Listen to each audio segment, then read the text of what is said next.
എല്ലാവരോടും എനിക്കൊന്നേ പറയാനുള്ളൂ, ഇതൊരു മഹാസംഭവമാണ്. തൃപ്പൂണിത്തുറയിലെ വർദ്ധിച്ച പോളിംഗ് ശതമാനം അനുകൂലമെന്ന് NDA സ്ഥാനാർത്ഥി അഞ്ജലി നായർ. ഇങ്ങനെയും പൊങ്ങച്ചം പറയുന്നു അതങ്ങനെ അല്പന ഐശ്വര്യം കിട്ടി അർദ്ധരാത്രിക്ക് കൊട പിടിക്കുപോലെ. BJP പ്രവർത്തകരുടെ പൂർണ്ണ പിന്തുണ ലഭിച്ചു. വിജയം ഉറപ്പാണെന്നും അഞ്ജലി മനോരമ ന്യൂസിനോട്. പതിവ് പോലെ എന്റെ പെർഫോമൻസ് ഗംഭീരമായിട്ടുണ്ട്. എന്താണ് ഒരു ഫീഡ്ബാക്ക്? വളരെ നല്ല പോസിറ്റീവ് റെസ്പോൺസ് ആണ്.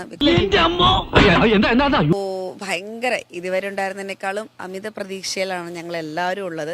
സോമനങ്ങളുടെ കോൺഫിഡൻസ് കാണുമ്പോഴാണ് എനിക്കൊരാശ്വാസം. അത് മോൾക്ക് അവന്റെ കോൺഫിഡൻസിനെ പറ്റി അറിയാനിട്ടാ. കാരണം അത്രത്തോളം ഹാർഡ് വർക്ക് ചെയ്തിട്ടുണ്ട്.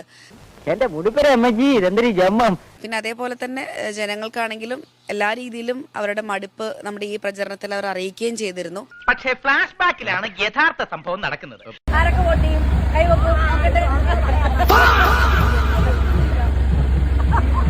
പേടിയല്ലേ?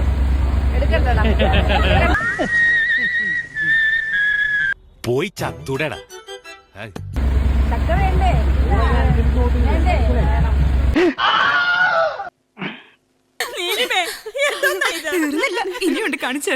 രാത്രി ഭക്ഷണം കഴിക്കാൻ വേണ്ടിയിട്ട് പാർട്ടിക്കാരുടെ കൂടെ പോയിട്ടാണ് വരുന്നത്. അപ്പൊ അതിലൊരാള് വേഗം കഴിക്കട്ടെ, MLA കഴിച്ചിട്ട് പോട്ടെ ആദ്യം.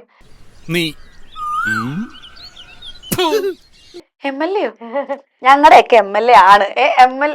എല്ലാരും വിളിക്കണതേ അങ്ങനെയാണ്. ഇപ്പം അവരും ഉറപ്പിച്ചു കഴിഞ്ഞു.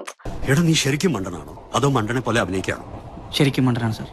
വോട്ട് ചോദിച്ച് ഒരു വീട്ടിൽ ഞാൻ പോയ സമയത്ത് അടുത്തുള്ളൊരു വീട്ടിൽ മരണമുണ്ടായെന്ന് അറിയുകയും ഇതറിഞ്ഞ സമയത്ത് ഞാൻ അവിടെ പോയപ്പം വിഷമിക്കാതിരിക്കും, ഇതിലും വലുത് ഏതാണ്ട് വരായിരുന്നു, ഇങ്ങനെ തീർന്നെന്ന് കരുതിയാൽ മതി. കുറച്ചു നേരം ഞാൻ അച്ഛനെ നോക്കിയിരുന്ന് തിരിച്ചു കടന്നപ്പം അവരുടെ മകള് ആ ചേച്ചിയോട് പറഞ്ഞത് 9-ാം തീയതി ആവാൻ വേണ്ടിട്ട് അച്ഛൻ കാത്തിരിക്കുകയായിരുന്നു. ഞാൻ പറഞ്ഞു കഴിഞ്ഞില്ല, താൻ മുഴുവൻ കേക്ക്. മോൾക്ക് വേണ്ടിയിട്ടൊരു വോട്ട് തരാൻ. അതിവിടെ നിന്നും ചർച്ചയിൽ നമ്മൾ പറയുന്ന ഒരു കാര്യമാണ്. പക്ഷെ അതിനു മുമ്പ് അച്ഛൻ പോയി. സ്വന്തം ഇഷ്ടത്തിന് തട്ടിവിടുന്ന നാക്കെടുത്താന്നുണേ പറയൂ.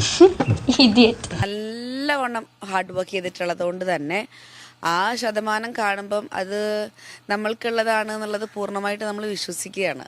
വെറുതെ ചിരിപ്പിക്കരുത്. ഒരു കുടുംബത്തിൽ ഒന്നും ഇങ്ങനെയാവാം. എങ്ങനെയാണോ എല്ലാവരും ഒന്നുപോലെ ആയി പോയത്?